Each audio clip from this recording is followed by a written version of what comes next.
Lunedì 20 giugno, buongiorno Sicilia da Michele Cucuzza e da Angelo Gagliano. Tra poco avremo nostra ospite Gianna Fratta, che è la direttrice artistica del Taormina Film Festival di luglio.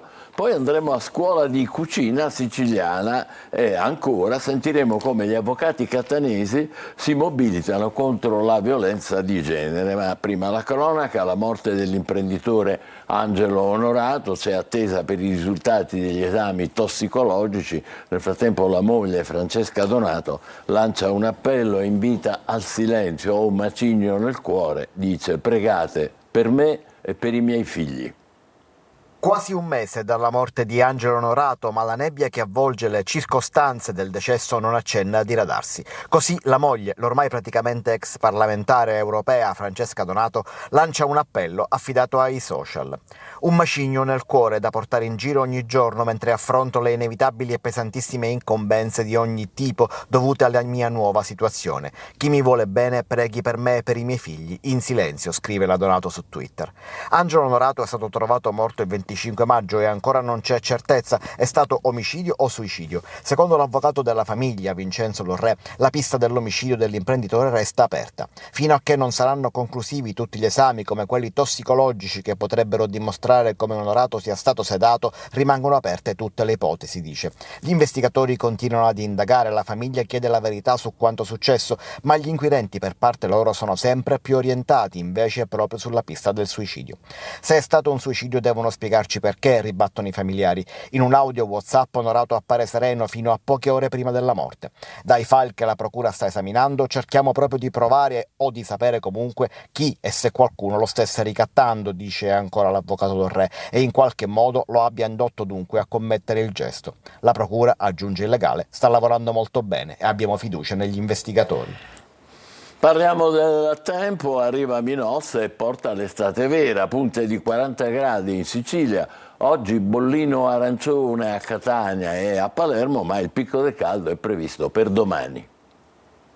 Sono attese punte record. Il caldo che investirà la Sicilia nelle prossime ore porterà la colonnina a raggiungere i 40 gradi ad Agrigento e Siracusa ed i 39 gradi a Catania e Ragusa. Il bollettino sulle ondate diffuso dal Ministero della Salute indica il primo bollino rosso per il caldo, previsto a Perugia, mentre bollino arancione saranno Palermo e Catania, dove si registreranno temperature molto elevate, secondo la protezione civile regionale di 37 gradi, associate a tassi elevati di umidità, forte irraggiamento solare e assenza di ventilazione.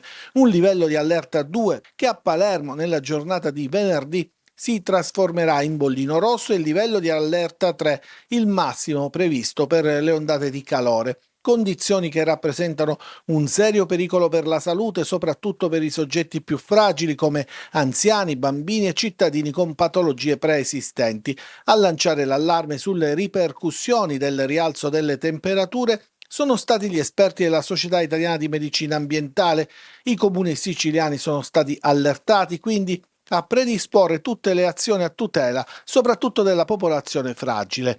Il caldo dei prossimi giorni comporta anche lo stato di preallerta diffuso dalla Protezione Civile regionale per gli incendi. Le condizioni meteoclimatiche e l'umidità del combustibile vegetale, si legge nel bollettino, sono tali da generare un incendio con intensità del fuoco elevata e a propagazione veloce. Con questo caldo il turismo è a due facce in Sicilia, ci sono prenotazioni boom comunque, ristoranti affollati, locali pieni, ma anche disservizi e trasporti a rilento. Assoimpresa lancia l'allarme, i mezzi pubblici sono inadeguati al flusso di arrivi. Il face-off del turismo siciliano, se da una parte si registrano numeri più che positivi su prenotazioni e flusso di turisti, dall'altra parte però ci sono i servizi poco efficienti per un turismo che anno dopo anno diventa sempre più d'élite. E allora se città come Palermo e Catania sono meta di turisti che ricercano mare, arte e gastronomia, al contempo i trasporti restano carenti. Pensate che se da Agrigento si vuole raggiungere Ragusa in treno, tra coincidenze e orari poco allineati si possono impiegare anche 10 ore. La situazione è legata ai trasporti in Sicilia, ma direi alle infrastrutture in generale. È sempre stata una situazione carente, ma da tanti anni. Certo, questo governo regionale potrebbe lasciare il segno, già qualcosa sta facendo, ma bisogna intervenire con un programma triennale per cercare di andare a manutentare per vie straordinarie tutte quelle che sono le strade provinciali, le autostrade, le aree di servizio. Turisti che affollano ristoranti e alberghi, spendono soldi, ma al contempo, se si va a Palermo, l'accoglienza che si dà a chi viene da altri paesi è quella che vedete in queste immagini: rifiuti dovunque. Il tutto nell'anno in cui gli aeroporti siciliani, mese dopo mese, centrano record di passeggeri. Il doppio volto del turismo nella nostra isola. È il momento della rassegna stampa siciliana con Angelo Gagliano. Allora, cominciamo con la prima pagina del quotidiano La Sicilia questa mattina, i due fatti in primo piano. Intanto il sì all'autonomia e le opposizioni ora parlano di referendum, troveremo questo titolo su tutti i quotidiani. Meloni, l'Italia più giusta, Salvini esulta, gelo di Forza Italia al sud, ma Schifani per noi una sfida. E poi c'è un'intervista al segretario del PD regionale Barbagallo, un blitz vergognoso in Sicilia, solo Pupi nel centrodestra, accuse davvero forti del segretario dei Dem. E poi vedete Fedenti il titolo che mette in risalto e torna all'operazione di ieri con gli arresti per droga a Catania. Narcos calabresi arrestati nel blitz a Catania, aveva l'immaginetta della Madonna di Polsi nella cover del cellulare, un corriere di cocaina al socio: hai portato il rosario? Questa è la domanda che si Sono faceva. Devoti a modo loro, ovviamente. E poi vedete con l'intervento di Antonino Raspanti, che diciamo il presidente dei vescovi siciliani, la mafia veleno che si insinua anche nella fede, riflessione per l'appunto. E poi ancora i nodi economici invece, l'Unione Europea, i conti dell'Italia ai raggi X, Svimez, PIL Sicilia in crescita. Questa è una buona notizia. L'emergenza invece ci porta a parlare ancora di siccità, allevatori disperati, la regione acceleri sui voucher. Questa è la richiesta insistente che arriva per l'appunto da chi lavora la terra. E poi all'interno cominciamo con la Sicilia a parlare di autonomia differenziata, che è legge, opposizioni pronte al referendum, Meloni, Italia più giusta, Salvini esulta, ma i calabresi di Forza Italia non votano. E qui c'è invece la riflessione di Schifani, che si sfila dai governatori del sud, dice una importante sfida per noi. Queste sono le parole del governatore di Sicilia. Poi la vicenda della siccità, l'emergenza direi, voucher, la regione faccia presto, appello disperato degli allevatori, Coldiretti, noi costretti a pagare anche il l'IMU dei terreni agricoli. Questa è veramente una situazione complicata. Come abbiamo sentito è stato un incidente sul lavoro a Canicattì, un uomo, diciamo, dipendente, un lavoratore precipitato dentro una catasta di balle di fieno ed è morto. Ancora notizie ci riportano all'operazione di ieri a Catania della polizia, la devozione distorta dei narcos. Un trafficante calabrese arrestato nel blitz aveva l'immaginetto della Madonna di Pozzi nella cover di cellulare, un corriere durante un trasporto di cocaina: hai portato il rosario? Queste erano le conversazioni che facevano fra di loro. E poi l'inchiesta, vedete, anche qui sulla morte di Onorato, chiede preghiere la Donato per il marito illegale, pista dell'omicidio aperta, come ci aggiornava il servizio che abbiamo per l'appunto sentito prima. E poi la notizia positiva di stamattina, almeno per quello che riguarda l'economia, secondo il rapporto Svimez, il PIL della Sicilia cresce più di tutti, grazie a che cosa? L'edilizia, PNRR e industria. Questi sono, diciamo, i traini dell'economia in Sicilia. Lasciamo il quotidiano La Sicilia, siamo adesso al giornale di Sicilia con la sanità è in primo piano, le cliniche in soccorso della sanità delle attese.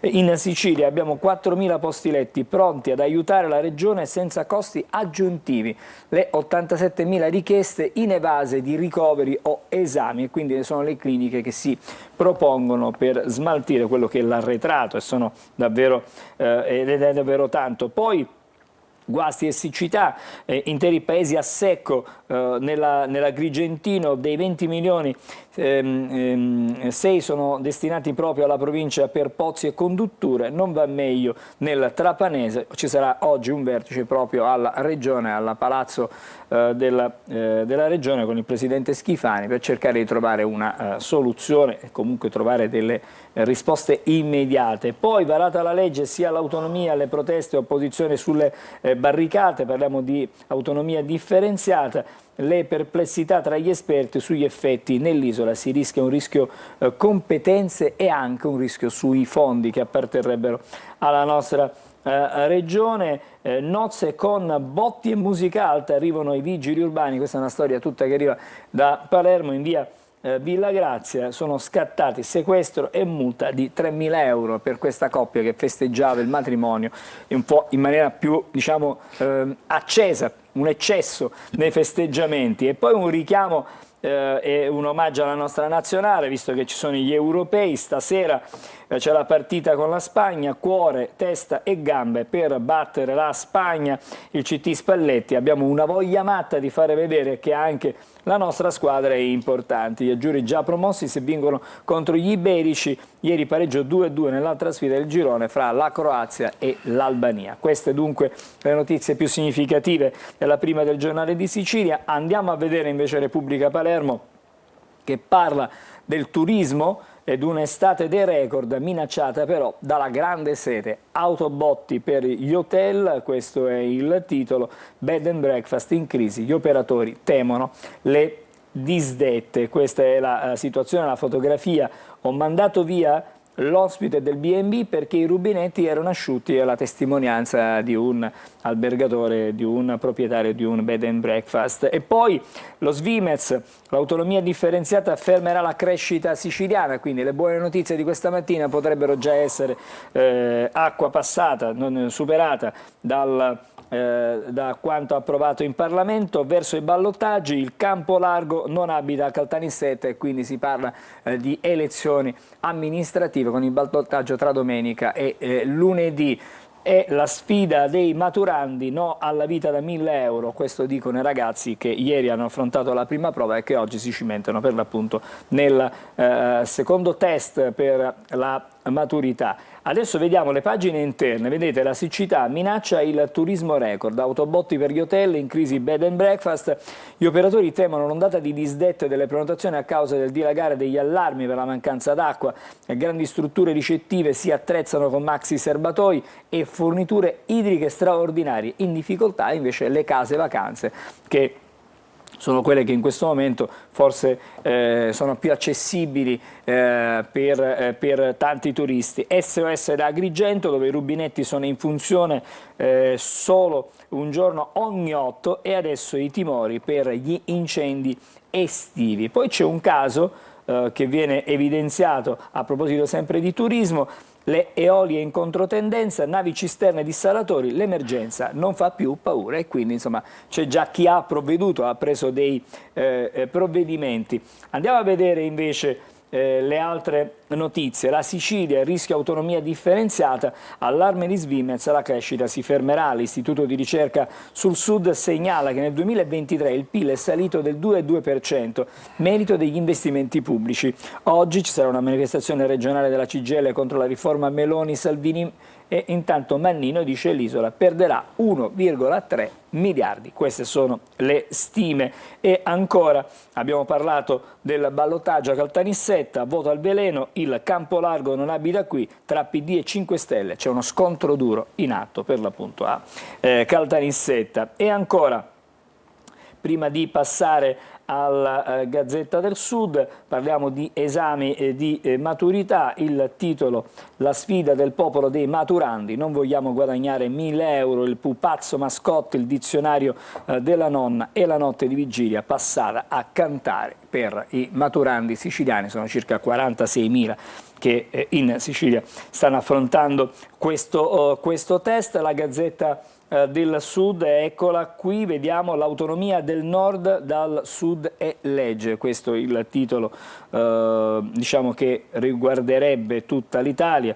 Esulta la Lega, il no dei governatori Occhiuto, Bardi e De Luca. E poi ancora, tra l'aspirazione sovranista e le nostalgie secessioniste, la riflessione in vetrina, le due anime della maggioranza. Poi ancora le altre notizie: i conti pubblici, procedura di infrazione dell'Unione Europea nei confronti del nostro Paese, ma non è solo l'Italia, in buona compagnia c'è anche la Francia e altri 5 stati dell'Unione. E poi una notizia di carattere internazionale, perché c'è stato un patto strategico tra Putin e Kim per la Corea del Nord, e quindi vedremo sui quotidiani nazionali quali potrebbero essere le conseguenze di questo patto. Prima di chiudere, un'occhiata anche alle notizie di carattere sportivo che arrivano dai quotidiani regionali.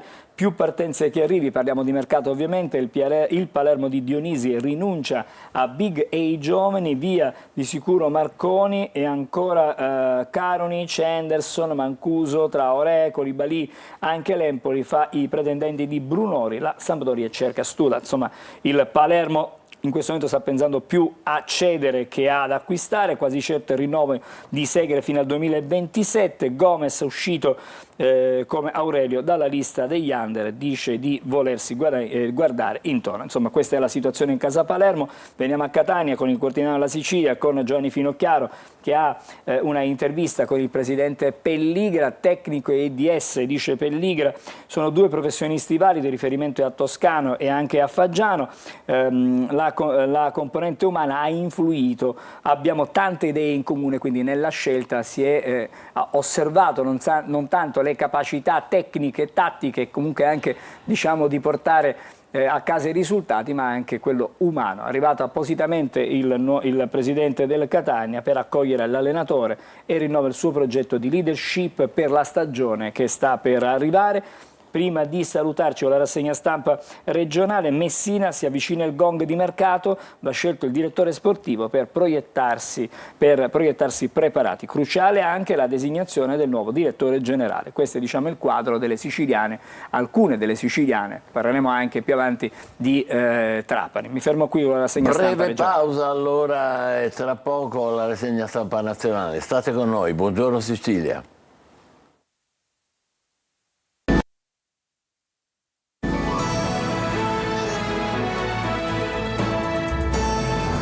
Buongiorno Sicilia, vi ricordo che tra poco sarà la nostra ospite Gianna Fratta, direttrice artistica della Fondazione Taormina Arte Sicilia, ma adesso la rassegna stampa nazionale con Angelo Gagliano.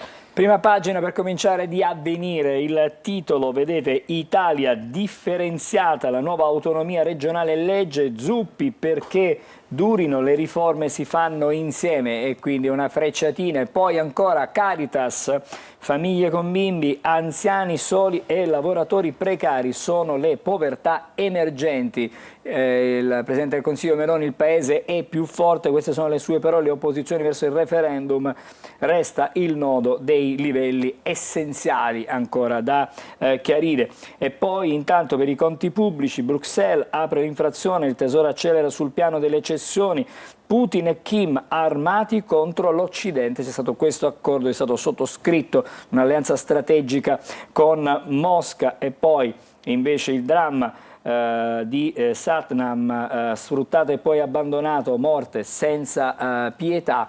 Questa è la prima pagina di Avvenire. Adesso leggiamo il Fatto Quotidiano. Vedete, Trojan alla rovescia, il titolo principale, i politici spiano i PM, cyber security, una legge per controllare chi indaga. C'è un SS che viene lanciato da Scarpinato, il senatore del Movimento 5 Stelle. Gli ispettori del ministro potranno conoscere gli accessi a banche dati e a carico di chi, violando il segreto. Questa è l'anticipazione che fa il Fatto Quotidiano, che poi torna sulle riforme definendole schiforme.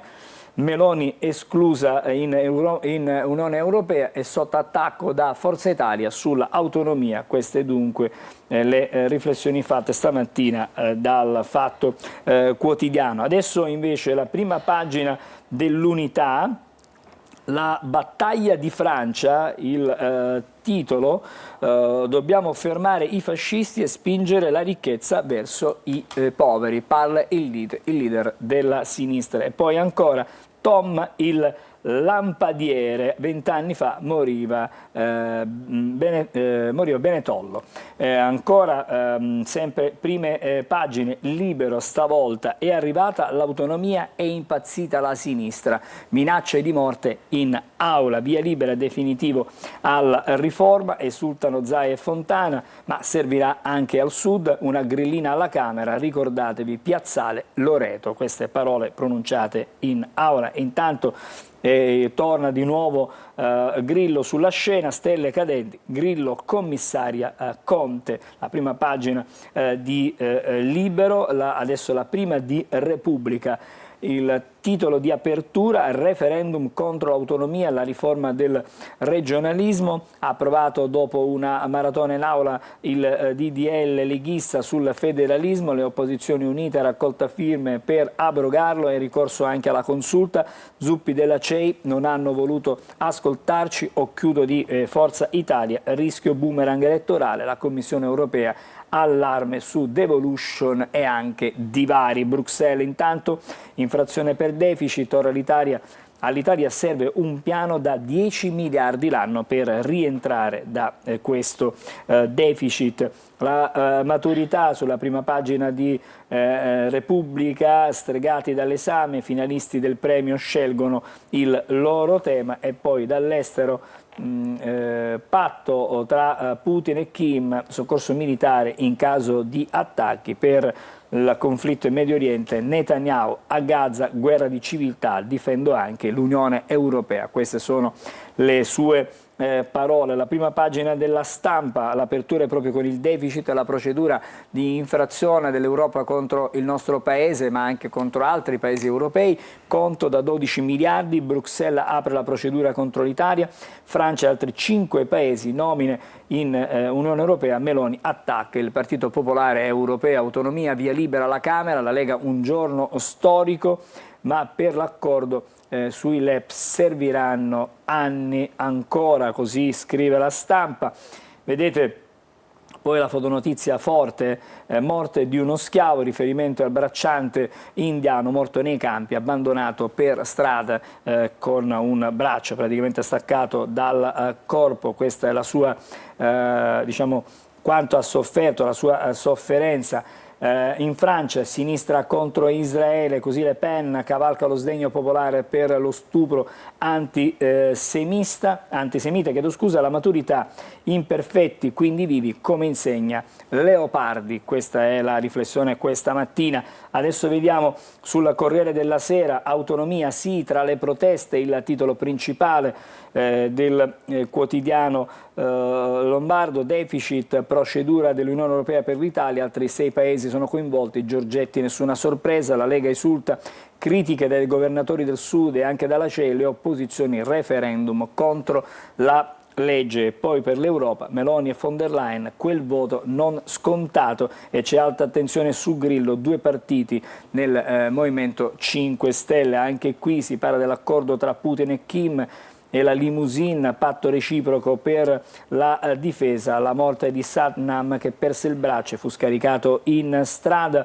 Hezbollah a Israele, guerra senza limiti, la foto che ci riporta alla maturità, tracce e scelta degli studenti, oggi la seconda prova da Pirandello alla Costituzione, ma vince il tema sui self e sui blog, chiaramente per i ragazzi sono temi più appetibili, più vicini. Poi ancora vediamo i temi di economia con il Sole 24 Ore, conti pubblici, scalta l'attolà dell'Unione Europea, serve una correzione da 10-12 miliardi e poi il rapporto, l'inflazione del biennio 2022-23 ha annullato 10 anni di tagli delle aliquote IRPEF, questa è la situazione. Il deficit degli Stati Uniti vola al record di 1.915 miliardi di dollari, insomma non ci sono buone notizie. E poi ancora America cresciuta più del doppio dell'Europa dopo la pandemia, questo ovviamente per quanto riguarda l'economia globale e mondiale. Il Messaggero, la prima pagina, l'autonomia regionale legge, sì definitivo della Camera, la Premier così Italia più forte e giusta, la Lega esulta ma Forza Italia si divide, governatori del Sud in trincea e le opposizioni si spacca il paese, ora il referendum abrogativo. Ancora morto il bracciante lasciato in strada con l'arto amputato.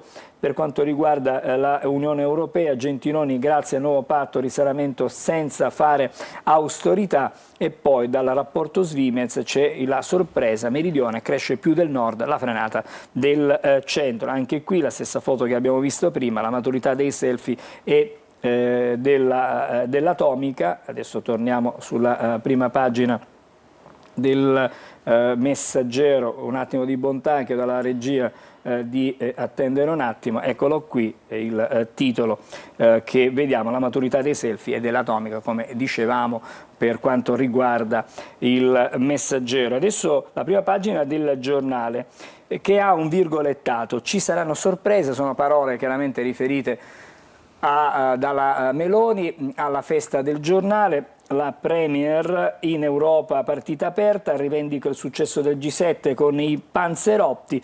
Ora cambiamo il paese, in Unione Europea i conservatori superano Macron, queste dunque sono le sue riflessioni. Arriva il sì all'autonomia e legge, istruzione e trasporti, cosa cambia? Via libera alla Camera, opposizione sulle barricate. Si continua a parlare sempre di questa riforma anche sul riformista, perché vede fare presto, fare bene, insomma sono i due punti di vista, premierato e autonomia differenziata, le regole del gioco si scrivono insieme e senza strappi. Ancora una volta si torna a parlare di riforme condivise. Il Manifesto, tassa di secessione con la foto in primo piano su quanto accaduto ieri alla Camera, l'autonomia differenziata, vecchio sogno leghista e legge dello Stato, uno Stato da dividere in piccole patrie come le bandiere con cui la destra ha festeggiato la vittoria alla Camera, diritti e qualità dei servizi sulla base della residenza, a decidere saranno i redditi. Questo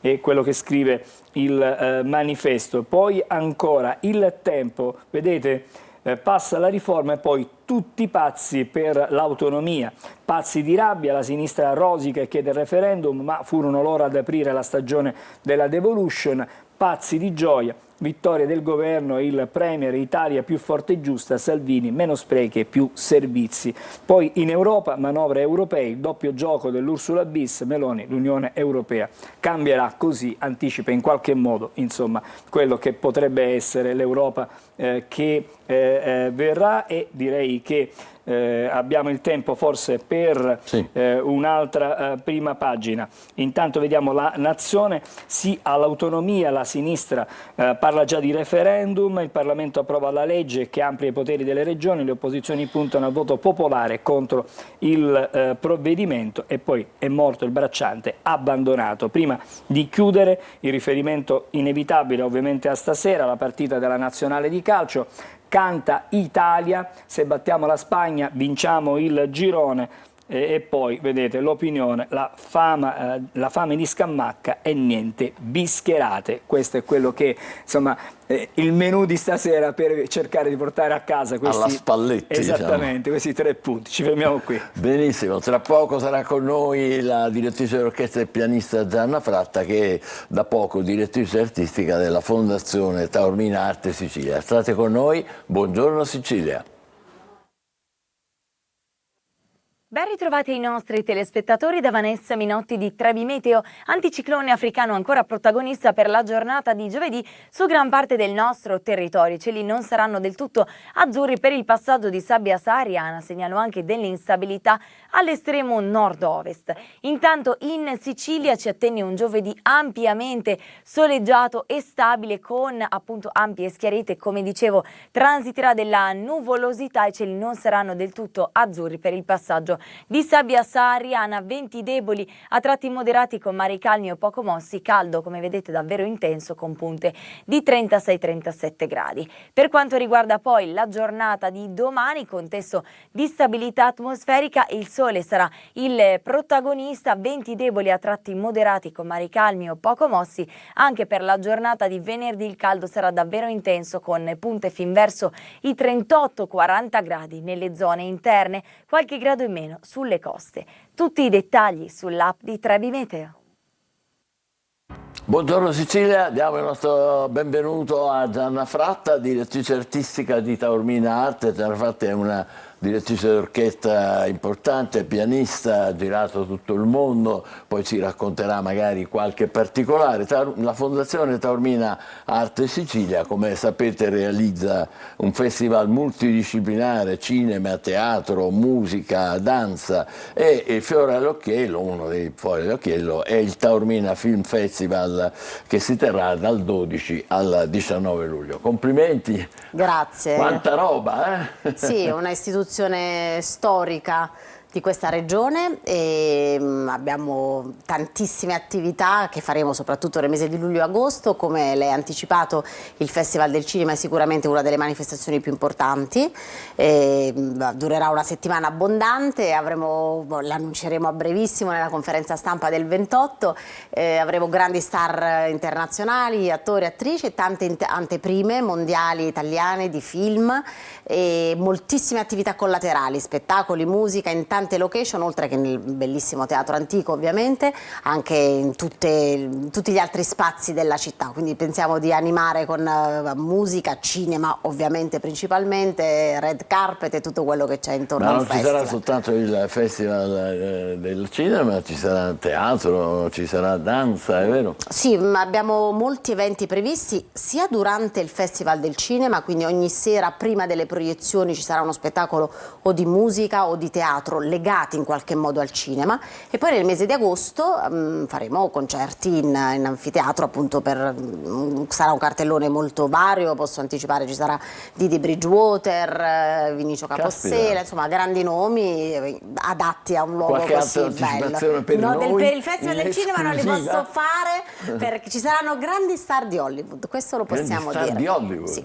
Caspiterina, che sì, bello, sì, complimenti. Perché è il settantesimo anno, diciamo, andava celebrato e lo celebreremo. Oltretutto il cartellone è stato fatto dal mio co-direttore artistico Marco Müller, che è una personalità del mondo del cinema molto nota e che insomma riuscirà a portare grandi film e grandi personaggi. La talloneremo, assolutamente. Per avere anticipazioni e per seguire naturalmente lo sviluppo di tutto questo programma interessantissimo e che ci alletta molto. Parliamo un po' di lei, ha girato tutto il mondo, ha suonato e diretto in tantissimi teatri. Cosa ci vuole ricordare in particolare? Che esperienze sono state? Ho fatto tantissime esperienze nel mondo, anche perché io ho la fortuna di fare musica colta, quindi musica classica e opera, per cui il linguaggio è internazionale. Una Traviata si dirige da New York a Seul, da Tokyo a Pechino. Certo. E questo linguaggio, diciamo, universale mi ha permesso naturalmente di viaggiare tanto. La settimana scorsa ero proprio a Tbilisi a fare una Traviata, 3 settimane fa ero a Vilnius a fare un sinfonico e così via. Quindi mi piace di aver scelto un percorso di vita, che è quello musicale, che mi consente contemporaneamente di vedere il mondo, perché è una cosa molto bella. Tra i suoi primati è quello di essere stata la prima direttrice d'orchestra a lavorare con i Berliner Sinfoniker. è la prima italiana a dirigere l'orchestra del Teatro dell'Opera L'Opera di Roma. Di Roma. Sì. Devono essere devo due... dire, sono tanti primati oramai che risalgono a qualche anno fa. Quando io iniziavo eravamo veramente pochissime in Italia, pochissime direttrici di orchestra, ora ce ne sono sempre di più.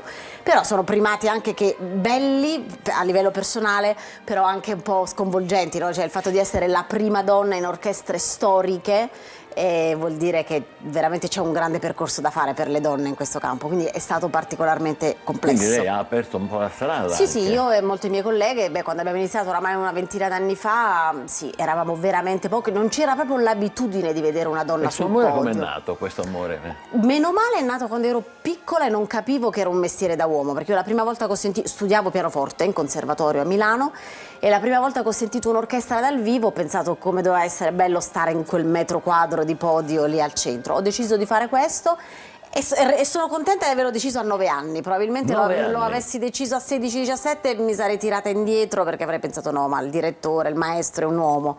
Invece così quando sei piccolo sei scevro da qualunque preconcetto. E l'accoglienza è dovunque di grande entusiasmo. Sì, devo dire che a mio avviso i professori d'orchestra sono persone che poi alla fine guardano la musica, quindi non il genere, quindi dopo magari le prime curiosità iniziali, ma anni fa, oramai non c'è neanche più, dopo diventa perché tutto... Siete in tante ormai, no?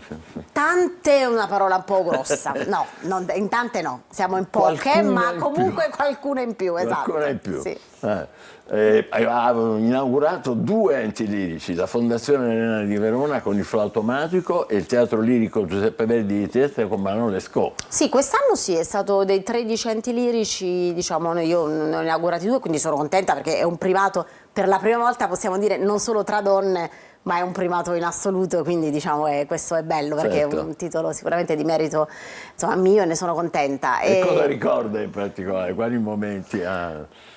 Diciamo, i teatri lirici italiani sono tutti bellissimi. Quest'anno in particolare, dovendo fare Flauto Magico, era un titolo che ero molto indecisa. Io sono una che non dice sempre di sì, cioè dico di sì quando sono molto preparata.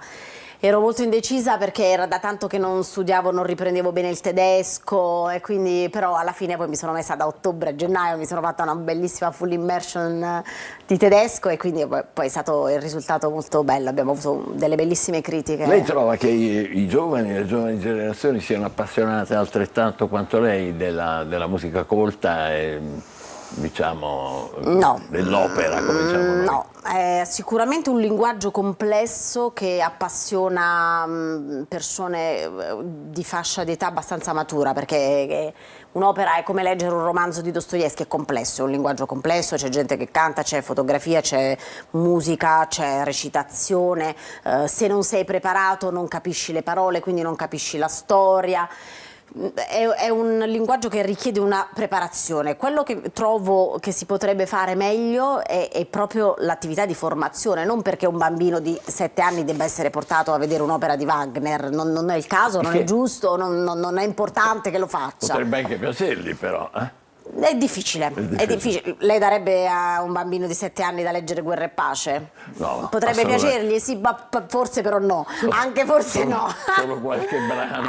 Ma insomma, esatto, molto selezionato. Quindi bisogna fare operazioni didattiche per poi portare persone, quando hanno gli strumenti giusti, a poter fruire, usufruire e godere di un'opera. Certo. Quindi è un linguaggio che richiede una certa maturità e preparazione. E Taormina che cosa ci aspetta? Come dire, il tratto suo, quale sarà? Allora, io sicuramente quest'anno darò una particolare attenzione alla figura di Puccini, di cui ricorre il centenario della morte, quindi non lo faremo ovviamente in forma scenica perché è molto complesso e anche molto esoso l'allestimento di opere, però penso di fare in autunno, anche per non fare tutto d'estate, perché Taormina d'estate pullula di ogni tipo di iniziativa, e quindi c'è già tantissimo. Rischia di essere... Sì, di essere di sovrapporsi, cioè alle già tantissime offerte. Certo. Invece in un periodo in cui un po' si indebolisce l'attività culturale in una città che comunque resta molto viva sotto il profilo sia turistico che proprio della cittadinanza,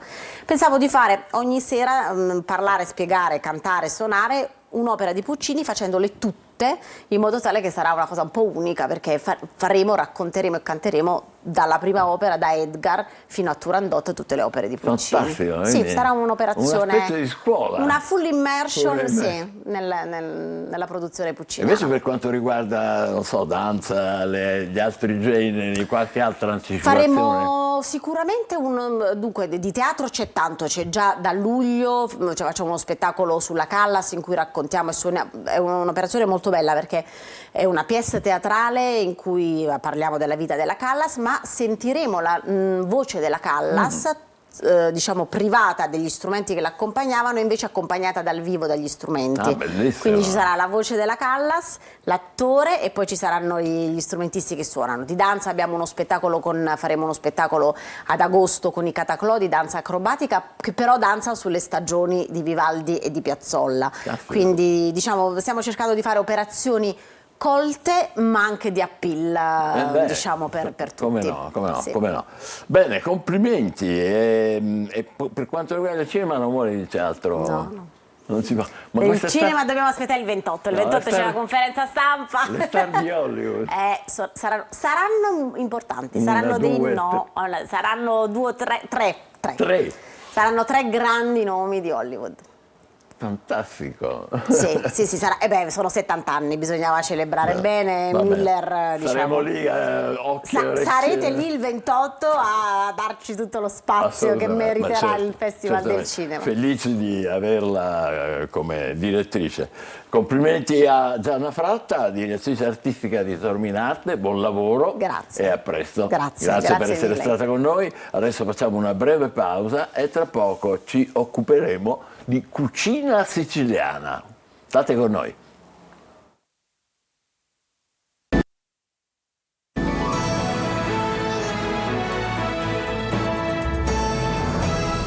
Parliamo di uomini violenti, purtroppo tema di grande attualità, come prevenire la violenza di genere. Oggi se ne parlerà in un convegno all'Aula delle Adunanze del Tribunale di Catania dalle 15 alle 19:30. Tra i protagonisti l'avvocato Jessica Gualtieri, che è consigliere dell'Ordine degli Avvocati di Catania. Buongiorno e benvenuta. E il professor Paolo Guglielmo Giulini dell'Università Cattolica di Milano, presidente del CPM Lombardia, che è il centro per la promozione delle mediazioni. Quindi giuristi, ma anche psicologi, è vero? Con quale obiettivo? L'obiettivo è cercare di dare una risposta fattiva a quello che è un problema che ci sta interessando sempre di più. L'attenzione è molto alta sulla violenza di genere, ma bisogna fare qualcosa in più. Bisogna trovare dei rimedi affinché questi uomini che vengono ovviamente incarcerati per i reati di violenza possano essere rieducati in maniera tale che una volta reimmessi all'interno della società civile non facciano più diciamo, questi danni non solo alle donne ma anche alla collettività. Beh, certo, e questa è la ragione per la quale, professore, esistono i centri per uomini autori di violenza, cosiddetti QAB, con la... Sì, diciamo, c'è proprio una normativa, c'è proprio una conferenza Stato-Regioni che ha stabilito nel 2022 l'idea di portare sui territori delle competenze specifiche per trattare le persone a rischio di commettere atti violenti nelle relazioni intime oppure chi li hanno commessi e che dunque intercettati al sistema giuridico penale in un certo senso devono affrontare dei percorsi di rielaborazione della loro responsabilità. E stanno funzionando questi centri? Stiamo partendo, per esempio ne è partito uno proprio l'altro giorno, l'altro ieri a Trapani. E chi c'è? Vediamo, la curiosità è questo. Sono degli operatori che sono formati proprio nella possibilità di incontrare queste persone per fare con loro un percorso trattamentale di revisione delle loro condotte, di consapevolezza di quelli che sono gli effetti. Quando si tratta di violenza si tratta di generare della sofferenza nelle persone che la subisce.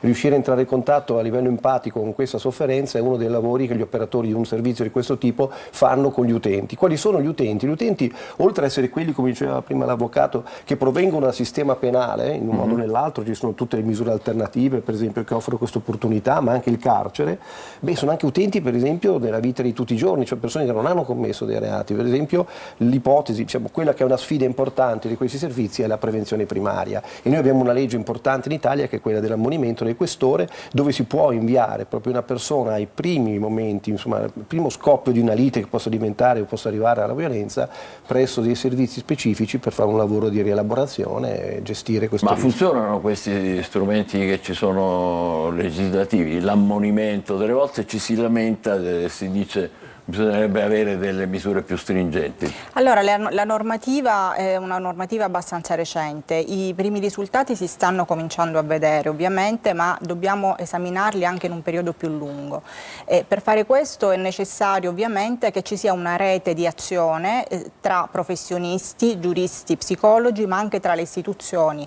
I mezzi ci sono, dobbiamo semplicemente attivarli. E siete in parallelo o in competizione con i centri antiviolenza che già ci sono? Questa è una bella domanda.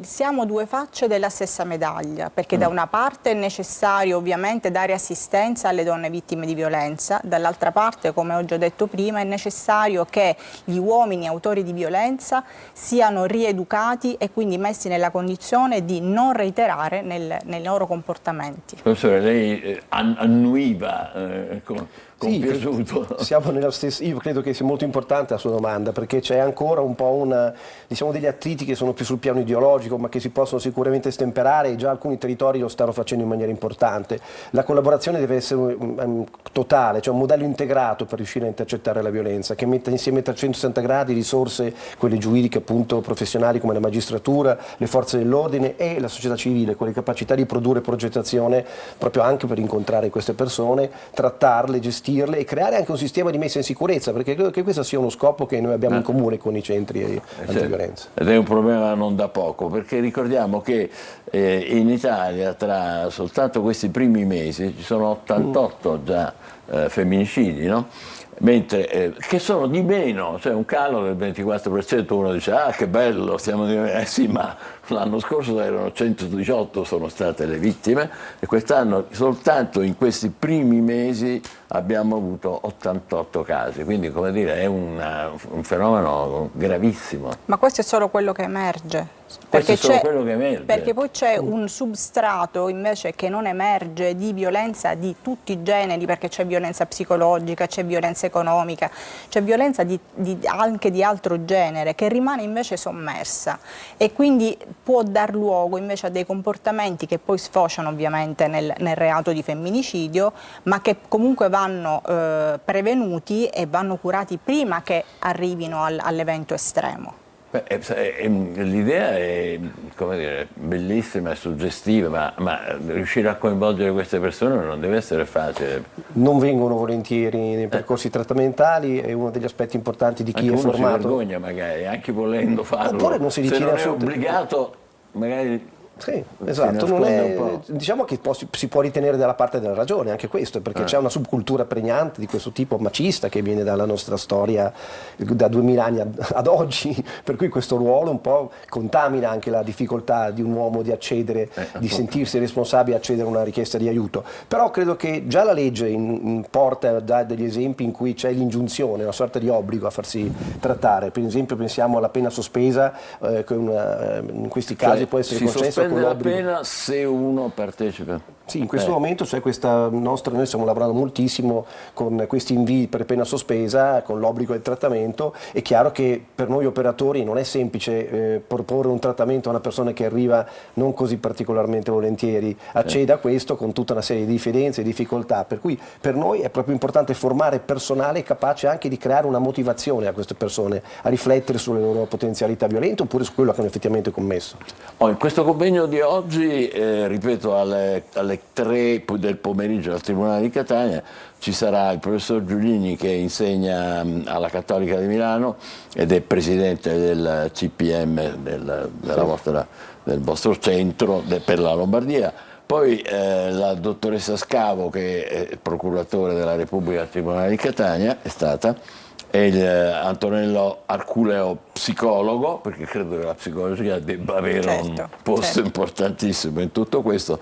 Lei è la dottoressa Di Fazio, che dirige il carcere circondariale di Catania a Piazza Lanza. Sì, anche la dottoressa Fontana, che è la responsabile dell'UDEPE, l'Ufficio Distrettuale di Esecuzione Penale Esterna. E queste sono le figure che sono, come dire, necessarie e indispensabili per creare sia la formazione del personale che poi eventualmente, sperabilmente, coinvolgere le persone che in qualche modo sono, come dire, protagonisti di questi episodi. Abbiamo cercato proprio di creare un momento di incontro. Abbiamo anche il presidente di Camera Penale, l'avvocato Antille, un incontro tra giuristi, quindi anche avvocati, e magistrati e psicologi, perché alla presenza ovviamente delle maggiori istituzioni cittadine, che hanno, devo dire, aderito con un grandissimo entusiasmo, perché è necessario creare una rete, cioè dobbiamo fare rete, dobbiamo fare ognuno il nostro per poter dare un servizio alla collettività. Molto importante, ed è bello anche che, come dire, tra i protagonisti ci siano gli uomini, perché mi pare che poi alla fine si parla tanto, ma gli uomini poi ci mobilitiamo poco su questo tema. Professore, non è così? C'è anche una difficoltà nel reperire nelle professioni che dovrebbero occuparsi poi di questo tipo di presa in carico delle figure maschili. C'è una mancanza di risorse maschili nel piano, per esempio, delle scienze criminologiche e psicologiche per il lavoro trattamentale. Effettivamente è un aspetto importante. Noi lavoriamo, per esempio, nei percorsi trattamentali sempre con conduzione, cioè sono due i conduttori, e di solito i conduttori nei gruppi trattamentali hanno competenze più specifiche di tipo giuridico-criminologico uno, e l'altro di tipo psicologico-relazionale. E sono quasi sempre, facciamo fatica a trovare la coppia, che è importante in questo caso, proprio la rappresentatività anche sul piano simbolico di operatori che rappresentano proprio la coppia. Questo è decisivo per formare quella rete di cui parlava lei, perché se mancano queste trame per costruire la rete è complicato. Le volevo fare una domanda su cui tanto si discute, avvocato, in questi giorni, in questo periodo, purtroppo, quando ci sono episodi di violenza e femminicidi. Origine è il famoso patriarcato, questa cultura antica che permane tra noi uomini soprattutto e nelle nostre famiglie, oppure invece è qualcosa anche di più nuovo, cioè più recente, dove le famiglie non riescono a svolgere un ruolo se non di come dire, costrizione dei giovani, di aspettative, per cui questi giovani super frustrati poi magari non si sentono in grado di reggere un rapporto paritario con una donna e aggrediscono. Diciamo che sono entrambe le cause. C'è una forma di subcultura di cui parlava il professore Giulini, ancestrale. Non dimentichiamo che uno dei protocolli più utilizzati in tutta Italia è il protocollo Zeus, che prende proprio il nome dal primo maschilista della storia antica, esatto. Diciamo dal primo maltrattante, chiamiamolo col suo giusto nome. Non è un bel merito, però. Non è un bel merito, però diciamo che ha origini abbastanza antiche. Le altre cause ovviamente sono dovute a tutto un insieme di fattori che chiaramente non possiamo qui esaminare in pochi minuti, però certamente c'è anche una incapacità ad accettare il rifiuto. Questo è un momento che va attenzionato, perché il rifiuto deve essere accettato. Noi lo vediamo nel penale, lo vediamo anche nell'ambito del civile, nell'ambito delle separazioni, dei procedimenti di famiglia, dove il rifiuto molto spesso non viene accettato. E quindi questa è una causa scatenante di tutto un insieme chiaramente di fattori psicologici che sono interni all'individuo, ma che poi escono fuori in queste circostanze. Purtroppo è il tema centrale dell'ultimo femminicidio, il più noto, non l'ultimo, ma quello di Giulia Cecchettin, dove l'assassino era stato rifiutato da lei. Prima ha annunciato ai genitori l'intenzione di suicidarsi, che non ha portato a termine perché non reggeva il fatto di non averla, poi dopo dice se non stai con me non stai con nessuno, e quindi... Ma anche l'ultimo che abbiamo visto proprio qualche giorno fa, di quel marito, diciamo, separando, che ha ucciso la moglie perché la moglie aveva richiesto l'affidamento esclusivo dei bambini. Cioè sono quelle situazioni dove l'elemento maschile non riesce ad accettare, diciamo, la cosiddetta perdita di potere in ambito familiare o in ambito nell'ambito diciamo di coppia. Ecco, questo è un po'... Questi sono temi importanti, estremamente profondi ed è benemerito il vostro lavoro. Ricordo l'appuntamento al Tribunale di Catania oggi dalle 15 alle 19:30 con l'avvocata Gualtieri Anche e avvocato. il professor Guglielmo Giolini. Grazie per essere Grazie. stati con noi. Grazie a buon voi lavoro. per l'attenzione Complimenti dedicata. per quello che fate. Grazie. Noi adesso ci fermiamo e tra poco un tema più leggero. Parleremo finalmente di cucina siciliana. Continuo a annunciarla, ma poi non ne parliamo mai. State con noi, buongiorno Sicilia.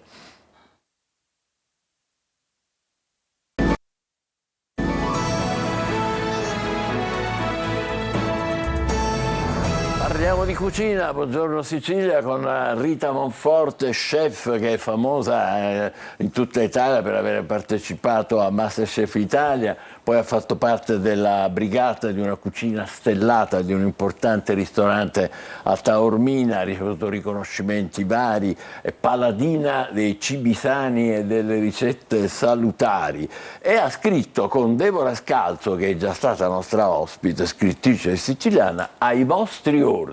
Ma cos'è? Un libro di buona educazione? È un libro di cucina? È un libro di cucina, ma in realtà racconta la mia storia, quindi ogni ricetta ha un aneddoto particolare, una sua storia, perché non so se vi è mai capitato mentre cucinate di sentire gli odori, no? Di avvertire quegli odori e immediatamente quell'odore particolare o quel sapore particolare ti riporta indietro nei tempi, no?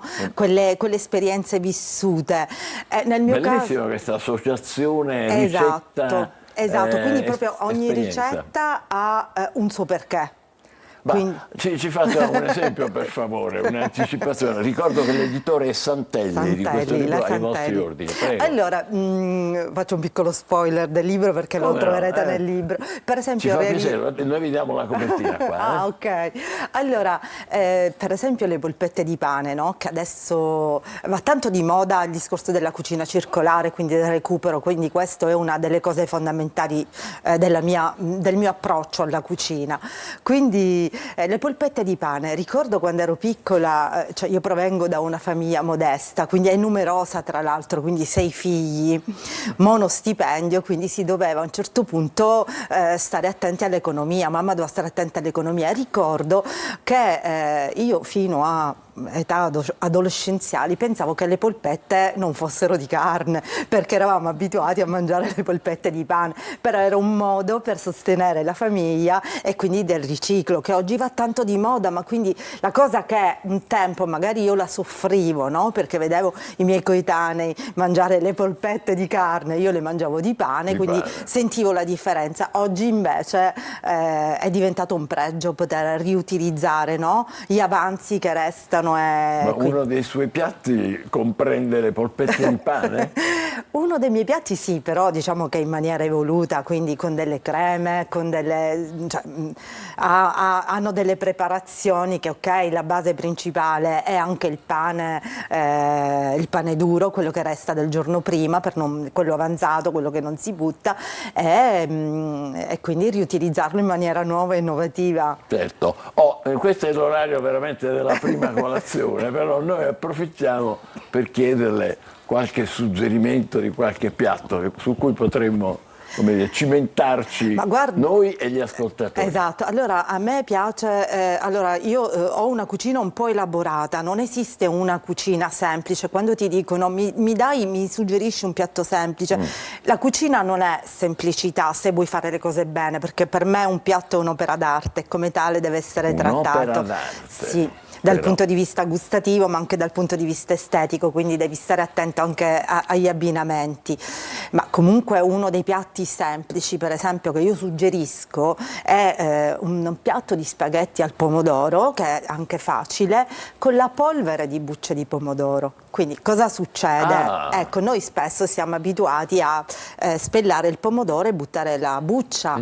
Voi non avete idea di quello che che concentrato ha la buccia della polvere di pomodoro, quindi tu ti fai uno spaghetto veloce veloce, aglio, olio e peperoncino, ci metti sta polvere di pomodoro e tu hai un sapore intenso, e questo è il concetto della mia cucina in questo momento. Quindi, recuperare gli scarti. Semplice però in questo caso, come in questo caso, sì, elaborata, nel senso anche pensata. È pensata, ma perché la cucina è pensiero, no? È pensiero, devi anche capire come utilizzare gli ingredienti, non è lì e li snaturi, no? Se hai un bel pomodorino ciliegino, no? In mano, della nostra tradizione, è giusto rispettarlo. Quindi per me è anche un rispetto, ma anche nel lavorarlo, nel saperlo cuocere, nel non alzare le temperature in maniera elevata per snaturare proprio l'identità e il sapore del prodotto. La sua tendenza principale è sui primi o sui secondi? Allora, io sono molto sulla cucina di pesce, quindi sul pesce e sulle verdure, tante verdure. No, allora ci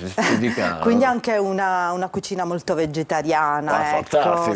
Sì, su tutti questo, quelli che vogliamo perché questa tendenza, fermatemi perché sennò io comincio no, è un piacere. Okay. Perché questa tendenza è nata dall'idea che, sai, sui social vengono trasmesse tutte queste ricette che sono goduriose, che all'apparenza sembrano accattivanti, ma sono ricche di grassi, e quindi mi capitava che sia i miei figli che la mia community mi diceva: mi dai questa ricetta, mi fai questo. E invece volevo distogliere il pensiero a questo tipo di cibo verso un cibo più sano. Quindi oggi a pranzo pesce come? Ma io preferisco sempre il pesce azzurro, quindi che si tratti di sardine o di sgombri o anche la palamita. Oggi a pranzo sinceramente non lo so perché adesso sono qua, quindi ancora, però non manca meno. Allora. Sì, anche quelle sì.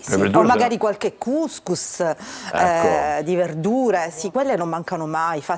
L'importante è avere, io dico sempre, per essere più attenti all'ambiente, per essere più organizzati, bisogna avere la spesa organizzata. Quindi io so che magari adesso ho questo impegno qui, ma so che quando torno a casa ho le mie verdure porzionate, il mio pesce sistemato, ho dei condimenti già fatti, quindi ho tutto programmato. Quindi per anche un piatto, diciamo, in famiglia deve essere ben organizzato. E sai cosa è successo? Che tante volte mi chiedono, non posso, adesso non mi invita più nessuno a casa. No, non ci credo neanche un po'. Comunque. Però mi chiedono spesso se la mia cucina è quella che rappresento nei miei video, sui miei profili social. Diciamo che in parte sì, ormai la tendenza è quella di stare anche attenta alla presentazione. Mi piace, proprio come dicevo poc'anzi, per me il mio piatto è un'opera d'arte, come tale deve essere, quindi anche sempre super perfetta. Che bello. Ci vuole tanto tempo però e tanta dedizione. So che lei è una avversaria accanita di quello che noi chiamiamo cibo spazzatura, esatto, che però piace tanto ai giovani. Purtroppo è così, però sono riuscita con i miei figli. Guardi che è stato difficile, è questo quello che voglio trasmettere. È difficile riuscire a cambiare le abitudini alimentari in famiglia, soprattutto che è abituata a mangiare veramente tanta carne o gli hamburger, non faccio nomi. Però con costanza e col tempo diciamo che ci sono riuscita. Adesso i miei ragazzi... Qual è l'alternativa per convincerli? Beh, per esempio un hamburger di carne è diventato un hamburger di fagioli rossi. Devo dire che ho lavorato con le spezie, con gli aromi, no? Che io mi coltivo nel mio piccolo giardino, nei vasi del balcone, e sono riuscita a non fargliene accorgere che era di carne. All'inizio non se ne so, però mi hanno detto: qui c'è un po' di truffa, Rita. C'è un po' di truffa. Però il sapore è buonissimo. Sì, perché poi c'è la furbizia dei cetriolini sempre fatti in casa, delle insalate, delle salse, perché mi faccio le salse e le maionesi le faccio io, anziché con l'uovo utilizzo i latti vegetali. Quindi su questo, quindi quando poi loro nell'insieme mangiano il panino, non si sono però hanno capito che c'era qualcosa, che ho detto assaggiateli, hanno capito che c'era qualcosa. Geniale, però sì, bisogna dedicarsi. Sì, ci vuole tanto tempo, cioè non è una cucina che viene fatta così Sì, 2 minuti e no, via. per questo dicevo, ci vuole anche, poi il discorso anche un altro, quello non ti insegno, non voglio insegnare nulla, però ti voglio dire, inizia a provare ad avere altre alternative alla carne, no? Io non mangio carne. Perfetto. Rita Bonforte, che con Deborah Scalzo ha scritto Ai vostri ordini, il libro che uscirà il 19 luglio, è edito da Santelli. Complimenti, grazie per essere stata con noi. È il momento dell'almanacco. Senti, no? Questa è una cosa che mi fa...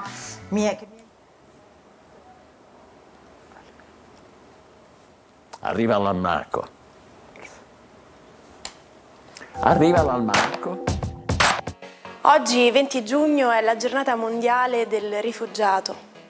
L'Assemblea Generale delle Nazioni Unite ha scelto di celebrare tale giornata al fine di intensificare gli sforzi per prevenire e risolvere i conflitti e contribuire alla pace e alla sicurezza dei rifugiati. Materia o antimateria?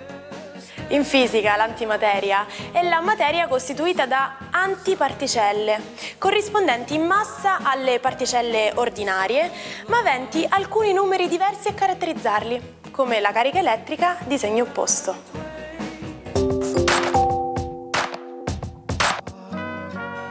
Il detto "Don't bite the hand that feeds you" significa semplicemente non mordere la mano che ti nutre. Questa espressione ci ricorda di non trattare male o essere ingrati verso coloro che ci aiutano o comunque che ci forniscono del sostegno. È importante riconoscere e apprezzare le persone che contribuiscono al nostro benessere, perché se le trattiamo male potremmo danneggiare le nostre stesse opportunità. È come dire non sputare nel piatto dove si mangia, un altro modo di esprimere lo stesso concetto.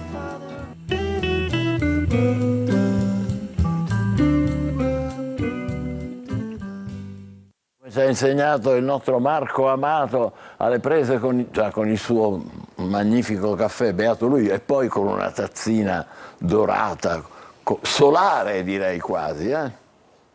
Esattamente, caro Michele, è proprio il sole il protagonista del giorno. Buongiorno a te, buongiorno ad Angelo, buongiorno Sicilia e buona estate a tutti. Evviva, evviva! Allora, ecco perché hai anche quella bella camicina solare, Anche quella. Esattamente. È cambiata la stagione, è cambiato il tempo, non sta piovendo, non resto ad aspettare, non mi importa se il mondo può pensare io non me ne voglio andare, insomma, oggi è estate, il sole entra in cancro ed inizia il solstizio. Ebbene, oggi vi voglio raccontare di qualcosa di bello, proprio come tutte le volte che cambia una stagione, il sole entra in un cardinale, ovvero in uno dei segni degli equinozi e dei solstizi. Le previsioni ve le dico dopo, ma c'è una previsione importante da fare che mi è stata chiesta, perché oggi parlo di calcio e parlo di un evento calcistico molto sentito e molto importante, ovvero quando si incontrano a disputare partita Italia, gli azzurri e la Spagna. Questo match è sempre stato vissuto un po' come un derby, proprio perché gli spagnoli sono un po' elettivamente i nostri cugini e quindi gli occhi sono puntati tutti sui due campioni delle rispettive fazioni, ovvero il nostro Federico Chiesa e Alvaro Morata, che sono tutti e due i campioni delle rispettive squadre. Ebbene, l'astrologo cosa dice? Come finirà questa partita? Uno del 23 ottobre e l'altro del 25, entrambi Scorpione. Il sole entra in cancro, inizia l'estate, quindi va benissimo per entrambi. Da tutto questo si evince che un povero astrologo non può che dire che finirà pari, quindi una bella X pari sulla schedina come si usava una volta, ed ecco che la previsione è fatta. Tutte e due le squadre sono molto avvantaggiate ed entrambi i campioni possono avere degli ottimi risultati in campo. Sicuramente sarà una bellissima partita, anche perché nello sport non c'è mai chi vince e chi perde, c'è sempre un meraviglioso spettacolo sportivo. Tornando alle stelle, oggi il Sole è in Cancro. Ebbene, cambia la stagione, la primavera ci ha lasciato e inizia un'estate. L'estate cos'è a livello astronomico? L'estate è il periodo in cui la luce diventa chiara, i sentimenti diventano chiari, tutto è più diretto, tutto è più immediato e sono proprio i segni d'acqua, Cancro, Scorpione e Pesci, quelli che hanno i vantaggi maggiori da questa stagione. Il lunare Cancro, il plutonico Scorpione, il nettuniano e marino Pesci sono proprio i segni che detengono la maggiore forza vitale in questo momento zodiacale. Vi ricordo che anche Mercurio e Venere sono in Cancro, quindi comunicazione e capacità di relazione. Viva i segni d'acqua, a cui andrà benissimo, a cui auguro un'ottima estate che sarà. Cosa fanno gli altri segni zodiacali? I Terra chiaramente si avvantaggiano benissimo di questa condizione acquatica, proprio perché acqua e terra si fertilizzano a vicenda, sono compatibili come elementi. In particolare Toro e Vergine si avvantaggeranno di tutto questo, meno chiaramente il Capricorno, perché essendo il generale inverno, il cardinale d'inverno, il Capricorno ha tutto quello che c'è in Cancro in opposizione, quindi i Capricorno per adesso staranno un po' a guardare, mentre Toro e Vergine risolvono un bel po' di cose in maniera molto positiva nella loro vita. Toro nella realtà pratica, Vergine nell'amore. Cosa fanno gli altri due elementi? Il fuoco e l'aria. Ariete, Leone e Sagittario si avvantaggiano semplicemente nei termini in cui il Sagittario viene liberato dall'opposizione ai Gemelli, quindi un Sagittario redivivo che conclude pure degli ottimi affari. L'Ariete ci ripensa un po' affettivamente, mentre invece il Leone deve rivedere tutta una serie di cose, ma tra una ventina di giorni sarà il vostro momento, cari Leone, quindi per adesso una pausa di riflessione ci sta bene.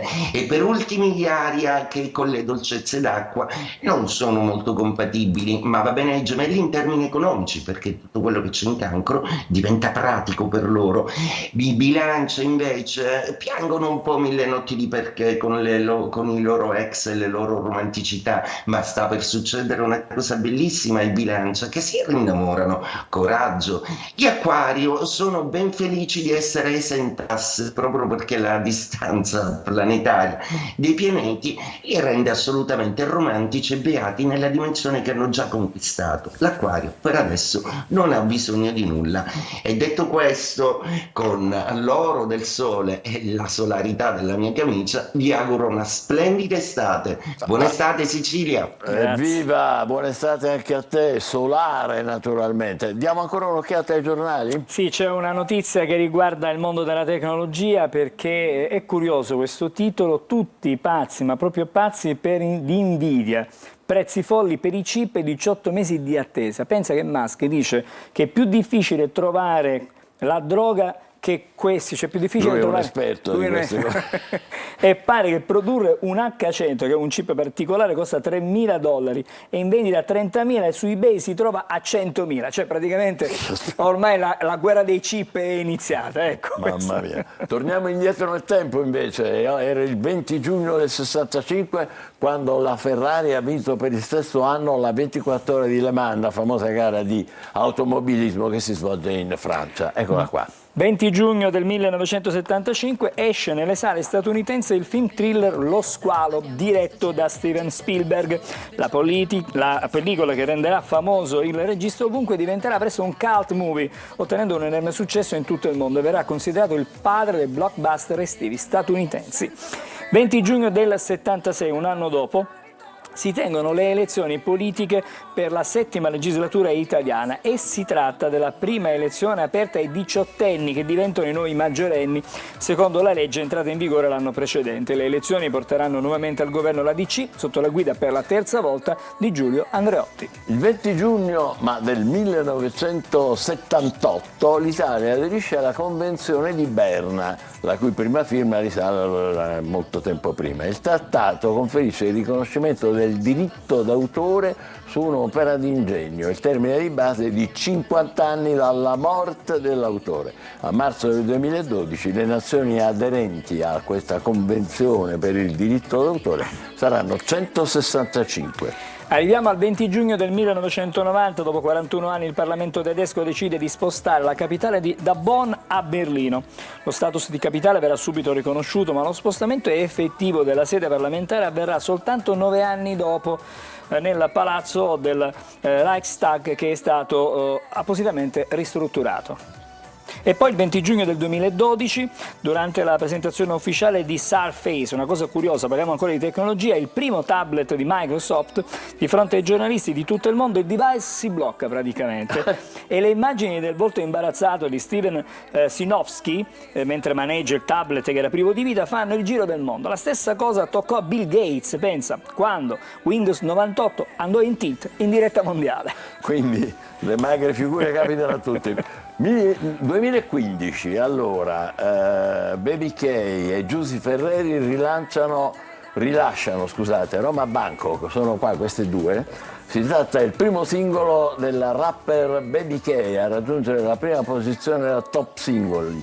Riguardo il significato del testo, lei ha spiegato che questa racconta il percorso geografico della sua vita. Londra, Roma, Estremo Oriente sono i posti dove ha vissuto, che si porta dietro e attraverso questa musica riesce a rivivere. È una canzone che è un inno all'estate che sta per arrivare e alla voglia di divertirsi. Divertitevi anche voi con Roma Bangkok. Appuntamento a domani. Buongiorno Sicilia.